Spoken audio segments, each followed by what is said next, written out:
Hello friends, जैसा कि आप जानते हैं CUET का जो एग्ज़ाम है वो काफ़ी पास आ गया है। 15 मई से शुरू होने वाले हैं। तो ऐसे में कुछ लास्ट मिनट टिप्स मैं आपको देना चाहूँगा जिससे कि आप अपने मार्क्स को सिग्निफिकेंटली इम्प्रूव कर सकते हो और बेटर रिज़ल्ट प्रोड्यूस कर सकते हो एग्ज़ाम में। सबसे पहली चीज़, अपने एग्ज़ाम पे सेंटर में बिल्कुल टाइम पे पहुँचिए, क्योंकि अगर आप थोड़ा भी लेट हो गए तो आप प्रेशर पे आ जाओगे।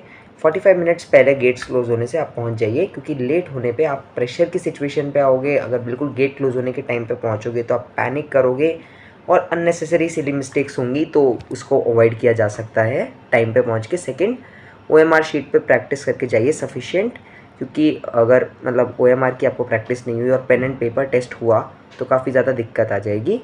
खासकर इंग्लिश के एग्ज़ाम तो है ही पेन एंड पेपर, और सभी इंग्लिश के एग्ज़ाम के लिए अपीयर कर रहे होंगे।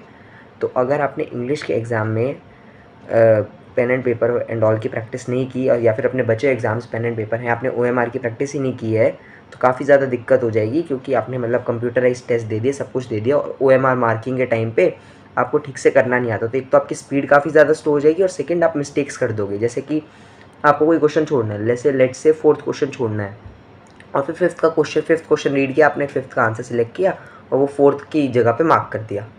और हो सकता है ये बहुत लंबी ट्रेल में आ जाए, कि जैसे आपने 5th का मार्क कर दिया 4th में, फिर 6th का मार्क कर दिया 5th में, फिर ऐसे ऐसे ऐसे तीन चार जगह पे आपने उल्टे सीधे मार्क कर दिया, और फिर आपको एकदम से रियलाइज़ हुआ ओ नो, 20 25 30 मार्क्स सीधा उड़ गए। तो काफ़ी ज़्यादा दिक्कत हो जाएगी।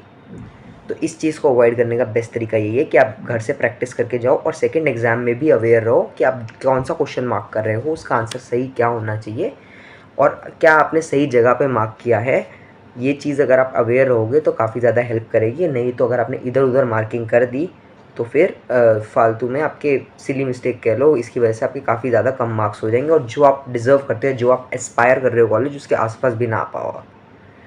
नेक्स्ट है कि आपको ना कोई भी अगर डिसीज़न लेना है, जैसे कि 2 ऑप्शन में डिसीज़न लेना है, तो उसको ना एक बार के लिए सर्कल करके साइड में रख दो। क्योंकि क्या है, CUET एग्ज़ाम में आपको 50 में से सिर्फ 40 क्वेश्चन सॉल्व करने हैं। तो एक बार आप एंड तक आ गए मार्क करते हुए, क्वेश्चन पेपर को सॉल्व करते हुए, और फिर आप जब OMR मार्किंग पे आ रहे हो, तब आपको उन डिसीजंस पे, मतलब उन क्वेश्चंस को एक बार रिव्यू कर लीजिए जो आपने मार्क कर रखे हैं। क्योंकि क्या होता है ना, जैसे आपने एक क्वेश्चन रीड किया तो उस टाइम पे तो आपके दिमाग में मतलब वो क्वेश्चन आया, आप सॉल्व नहीं कर पाए, तो आप नेक्स्ट क्वेश्चन पे चले गए, तो कॉन्शियसली आप नेक्स्ट क्वेश्चन पे चले गए, बट माइंड ने सबकॉन्शियसली क्योंकि वो क्वेश्चन रीड कर लिया है, तो क्वेश्चन का आंसर डिकोड करने की कोशिश करेगा अपनी मेमोरी के थ्रू। तो पॉसिबल चांसेस ये हैं कि जब आप नेक्स्ट टाइम उस क्वेश्चन पे आओ, अपना एक बार फर्स्ट राउंड कंप्लीट करने के बाद, तो second time there are more chances कि आप उस क्वेश्चन के आंसर को फिगर आउट कर पाओ। नेक्स्ट स्टेप ये है कि आपको सिली मिस्टेक्स बिल्कुल अवॉइड करने हैं।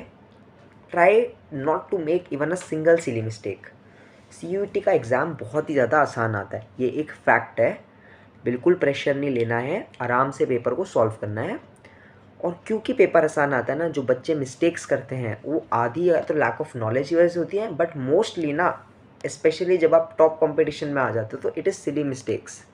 तो अगर आपने ध्यान से पेपर किया, आपने कोई भी सिली मिस्टेक नहीं की मार्किंग में भी, और क्या कहते हैं, टिक करते हुए भी, कोई मतलब छोटी डिटेल्स नहीं मिस की, आराम से पेपर को सॉल्व किया, काम रह के सॉल्व किया, तो there are more number of chances कि आप जिस कॉलेज को एस्पायर कर रहे हो वो आपको मिल जाए। क्योंकि पेपर आसान आता है, अगर आप छोटी छोटी सिली मिस्टेक्स अवॉइड करोगे तो आपका पेपर बढ़िया जाएगा। That's it from my side. All the best.